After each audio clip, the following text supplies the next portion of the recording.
Good morning students. आज मैं आप लोगों के लिए एनवायरमेंटल स्टडीज़ की बुक है मेरे पास। ये है 5th क्लास की बुक जिसमें चैप्टर 15 है animals around us. 5th class की बुक है ये। इसमें चैप्टर है एनिमल्स अराउंड अस, हमारे चारों ओर जानवर। इसके बारे में आज मैं आपको पढ़ाने जा रही हूँ।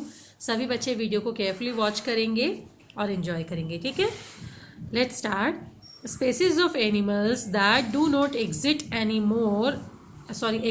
anymore on earth are called extinct animal। यहाँ कह रहे हैं स्पेसीज मतलब होता है प्रजातियाँ। बच्चों कुछ ऐसे जानवर हैं जिनकी अब बहुत ज़्यादा प्रजातियाँ अब धरती पर नहीं है। कुछ ऐसे जानवर हैं जो कह लीजिए विलुप्त हो गए हैं पृथ्वी से, जिन्हें एक्सटिंक्ट एनिमल कहा जाता है।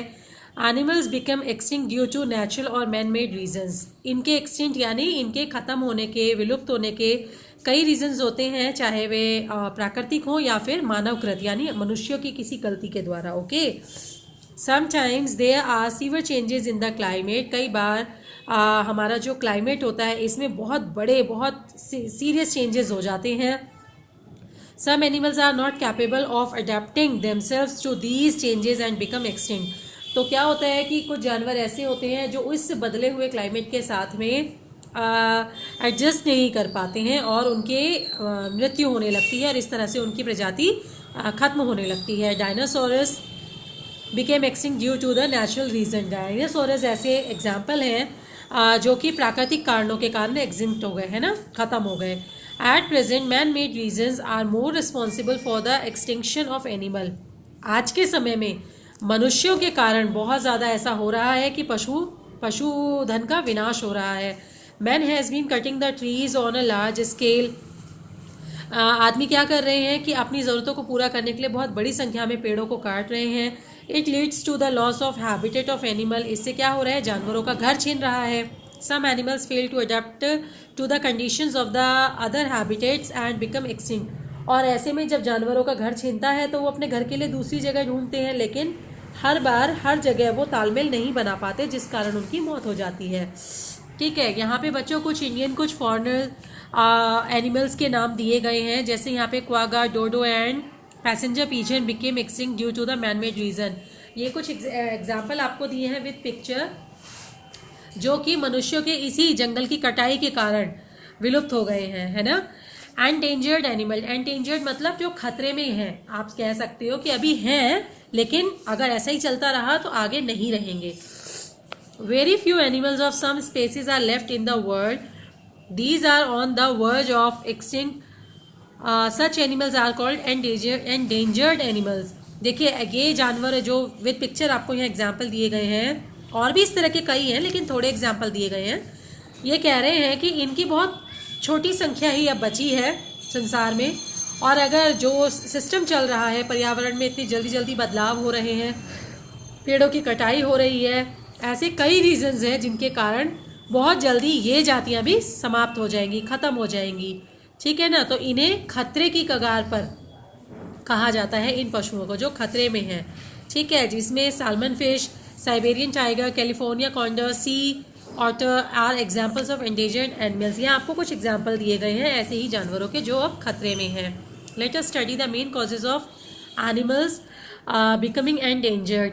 यहाँ पर कह रहे हैं आइए क्या करना चाहिए कि इन खतरे के दायरे में जो एनिमल्स हैं इनके बारे में आपको पढ़ना चाहिए। नेक्स्ट टॉपिक यहाँ दिया है डिफॉरेस्टेशन। डिफॉरेस्टेशन क्या होता है, forest are being cut down due to various reasons like agricultural purpose, human habitation, grazing of their animals, etc. It has led to the destruction of the habitat of many wild animals. Deforestation का मतलब होता है कि बहुत ज़्यादा मात्रा में जंगलों का विनाश हो रहा है, चाहे वह इंसान अपनी ज़रूरतों को पूरी करने के लिए जंगलों की कटाई कर रहा हो, या कुछ प्राकृतिक कारणों से जंगल समाप्त हो रहे हों, या बहुत ज़्यादा एनिमल्स हो रहे पर उनके चारे के रूप में जंगलों की सफाई हो रही हो। तो इससे क्या हो रहा है, जंगली जानवरों का जो आश्रय है वो ख़त्म होता जा रहा है। दूसरा रीज़न दे रहे हैं यहाँ पे हंटिंग एंड पोचिंग, मतलब अपनी ज़रूरतों को पूरा करने के लिए बहुत ज़्यादा मात्रा में मनुष्य क्या करने लगा है, शिकार करने लगा है जानवरों का। People who kill animals are called hunters. वो लोग जो शिकार करते हैं उन्हें हंटर्स कहा जाता है, माने शिकारी। People who hunt the animals illegally are called poachers. जो लोग गैर कानूनी तरीके से मतलब व्यापार करने के लिए एनिमल्स को मारते हैं उन्हें पोचर्स कहा जाता है, ये क्राइम है। Okay, animal are killed illegally for various reasons, for example rhinoceros are killed for their horns, likewise tiger and deer are killed for their skin and elephants are killed for their tusk. Killing of animal reduces their number. यहाँ पर जैसा कि मैंने कहा व्यापार के लिए भिन्न भिन्न कारणों से भिन्न भिन्न जानवरों को मारा जा रहा है। गैंडों को समाप्त किया जाता है उनके हॉर्न, उनके सींग के लिए। ऐसे ही टाइगर और डियर को उनकी स्किन के लिए मारा जाता है। एलिफेंट्स को उनके दांतों के लिए मार दिया जाता है। इस तरह से क्या हो रहा है कि ये कॉमन सी प्रजाति है लेकिन ये भी विलुप्त हो जाएगी इसी हिसाब से अगर जानवरों का शिकार होता रहा। नेक्स्ट रीजन यहाँ दिया है pollution. Pollution of water, air and soil effect human as well as wildlife. Many harmful chemicals enter lake, river, oceans and pollute the water. It harms the aquatic animals or animals that drink such polluted water. Some pesticides like DDT are sprayed on crops or plants for pest control. When animal eat such plant, they get affected adversely. यहाँ कह रहे हैं जानवरों के समाप्त होने का एक मेन कारण पॉल्यूशन भी है। बहुत सी फैक्ट्रीज से निकलने वाला केमिकल जो है वो झीलों, सागरों, नदियों में मिल जाता है और ऐसे में पानी के अंदर जो जीव हैं उन्हें तो खतरा होता ही है, लेकिन जो जीव बाहर से उन पानियों को पी रहे हैं उनकी भी मृत्यु हो जाती है। कई बार हम अपने पौधों को कीड़े मकोड़ों से बचाने के लिए कीटनाशक डालते हैं, DDT पाउडर डालते हैं। तो चारे के रूप में जो पशु इन फसलों को खाते हैं, इन घास फूस को खाते हैं, तो इससे उनके शरीर पे भी बहुत ज़्यादा बैड इफेक्ट पड़ता है ना। तो conservation of wild life, next बता रहे हैं कि कंजर्वेशन ऑफ वाइल्ड लाइफ मतलब वाइल्ड लाइफ जंगली जीवन को बचाने के लिए उसमें पशु और पेड़ों की सुरक्षा सब शामिल है। उनके कंजर्वेशन के लिए मतलब क्या क्या किया गया है या क्या कर सकते हैं। Animals and birds are very important for our environment. पशु पक्षी हमारे एनवायरनमेंट के लिए बहुत इंपॉर्टेंट है। They help in maintaining the balance in nature. It is very necessary to protect wildlife. ये प्रकृति में संतुलन बनाए रखने के लिए बहुत ज़्यादा आवश्यक है।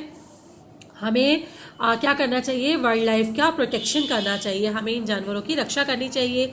Late us study about some major projects initiated by our government to protect wildlife. आइए कुछ प्रोजेक्ट्स के बारे में पढ़ते हैं जो हमारी सरकार ने पहल की है जंगली जानवरों और जंगली पेड़ पौधों की रक्षा के लिए, जंगलों की रक्षा के लिए, है ना। Wildlife Protection Act 1972. According to this act, hunting, trapping or poaching of wild animals has been declared as a punishable offense. इस नियम के, इस धारा के अनुसार शिकार करना, जानवरों को फंसाना, मार डालना, उनका व्यापार करना, ये सब क्या है, गैर कानूनी है और पकड़े जाने पर सख्त से सख्त सजा दी जाएगी। ऐसा हमारे गवर्नमेंट ने एक प्रोजेक्ट निकाला, एक रूल निकाला है। ओके, यहाँ पे क्या बता रहे हैं देखते हैं। Some famous national park in India are Kaziranga national park, Jim Corbett national park और Dachigam national park etc. There are a number of wildlife and bird sanctuaries in India. Dachigam Wildlife Sanctuary give protection to musk deer and leopards, periyar and Madumalai. Wildlife sanctuaries are meant for protecting animals, elephants or Sariska and Ranthambore wildlife sanctuaries are meant for protecting tigers. देखिए ऐसी बहुत सारे national parks और centuries है जहाँ पर पशुओं की जान की हिफाजत के लिए, उनकी देखभाल के लिए मतलब अरेंजमेंट्स किए जाते हैं। कुछ फेमस पार्क्स के नाम यहाँ पर दिए गए हैं, कुछ सेंचुरीज भी यहाँ बताई गई हैं जो टाइगर, एलिफेंट्स, लेपर्ड्स वगैरह की देखभाल करती हैं। वाइल्ड लाइफ रिजर्व्स क्या होते हैं, a protected land for animals and plants is called wildlife लाइफ रिजर्व। जंगल के द्वारा अधिकृत जो लैंड होता है उसको वाइल्ड लाइफ रिजर्व कहते हैं। A sanctuary is specially connected with the wildlife. This is an area with birds and animals are protected, they are also encourage to breed here. मतलब सेंचुरी भी वही एक प्लेस है जहाँ पर पशुओं को पलने के लिए, पशुओं के रहने के लिए एक बड़ा लैंड होता है जो रिजर्व कर लिया जाता है। यहाँ पर पशु पक्षियों के खाने पीने या उनके एटमॉस्फेयर, उनके सूटेबल क्लाइमेट को तैयार करने की व्यवस्था तो होती है, साथ साथ इनके प्रजनन की भी पूरी व्यवस्था होती है ताकि ये बच्चे पैदा करके अपनी गिनती बढ़ा सकें। दूसरा बताया है national parks. National parks like a reserve और sanctuary. A national park is also an area that is protected by the government. People are allowed to visit national parks. National parks भी गवर्नमेंट के द्वारा reserved areas होते हैं जानवरों की देखभाल के लिए। नेशनल पार्क्स में आम लोगों को भी घूमने जाने की परमिशन होती है, बट कुछ सेफ्टी मेजर्स के साथ। ओके, द प्रोजेक्ट टाइगर क्या है? The number of tigers in our country is decreasing, there is a danger that they will soon disappear. The project Tiger is meant to save tigers from becoming extinct.